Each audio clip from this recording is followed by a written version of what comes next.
اعوذ باللہ من الشیطان الرجیم بسم اللہ الرحمن الرحیم۔ السلام علیکم دوستو۔ حضرت عبداللہ بن عمر بن خطاب رضی اللہ تعالیٰ عنہ فرماتے ہیں کہ میں نے رسول اللہ صلی اللہ علیہ وآلہ وسلم کو ارشاد فرماتے ہوئے سنا کہ سابقہ امت میں 3 آدمی تھے۔ وہ ایک دفعہ کہیں چلے جا رہے تھے کہ دوران سفر ان کو ایک غار میں رات گزارنا پڑی، چنانچہ وہ تینوں ایک غار کے اندر داخل ہو گئے۔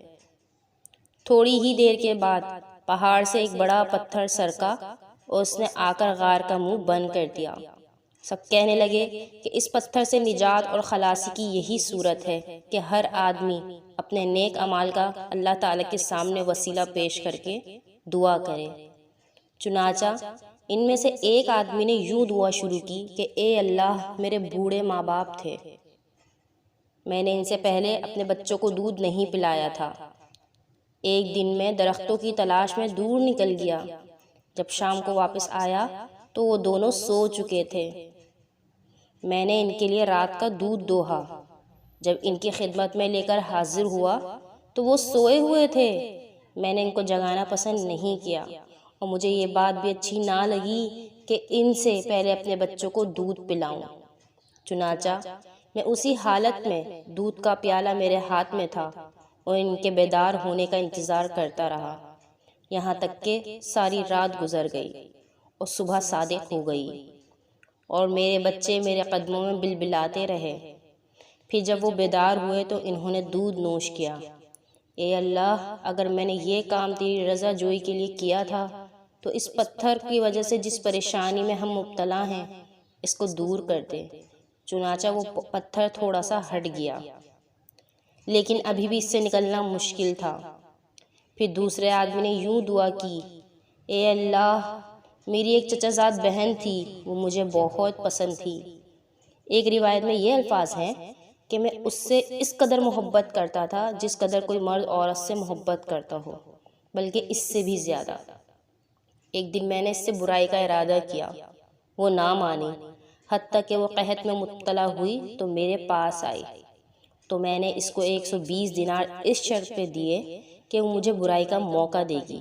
وہ تیار ہو گئی، یہاں تک کہ جب میں نے اس پر قابو پا لیا تو وہ کہنے لگی، خدا سے ڈرو، جائز طریقے سے ہی پردہ بغارت زائل کرو۔ پس میں اس سے دور ہو گیا، حالانکہ مجھے بہت زیادہ محبوب تھی، اور جو دینار میں نے اس کو دیے تھے وہ واپس نہیں لیے۔ اے اللہ، اگر میں نے یہ کام تیری خوشنودی کے لیے کیا تو اس مصیبت سے ہمیں نجات دے دے جس میں ہم مبتلا ہیں۔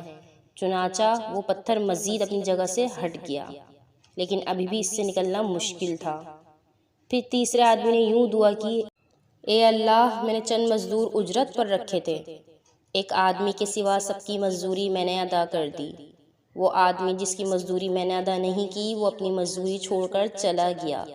میں نے اس کی اجرت کو بڑھایا یہاں تک کہ اس سے میرے مال میں اضافہ ہوا۔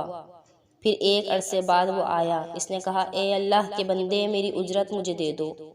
میں نے کہا، یہ اونٹ، گائے، بکریاں اور غلام وغیرہ نظر آ رہے ہیں، یہ سب تیری ہی اجرت ہے۔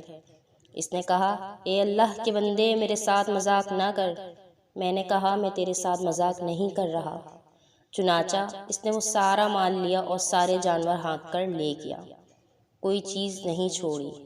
اے اللہ، اگر میں نے یہ کام تیری رضا حاصل کرنے کے لیے کیا تو ہمیں اس مصیبت سے چھٹکارا عطا فرما جس میں ہم گرفتار ہیں۔ چنانچہ وہ پتھر دور ہو گیا، وہ تینوں اس غار سے نکل کر آگے کو روانہ ہوئے۔ نیک اعمال کو وسیلے میں پیش کرنا جائز ہے۔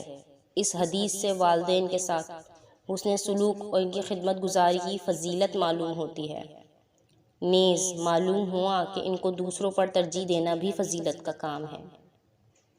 پاک دامنی اور غیر محرم عورتوں سے دور رہنے کی فضیلت بھی معلوم ہوتی ہے، اور اجرت کے حوالے سے معلوم ہوا کہ ہر معاملات میں امانت کی ادائیگی اور فیض و سخاوت سے کام لینا ہی بہت اچھا عمل ہے۔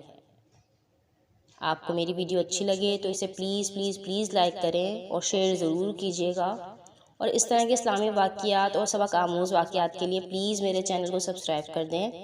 اللہ پاک آپ سب کا حامی و ناصر ہو۔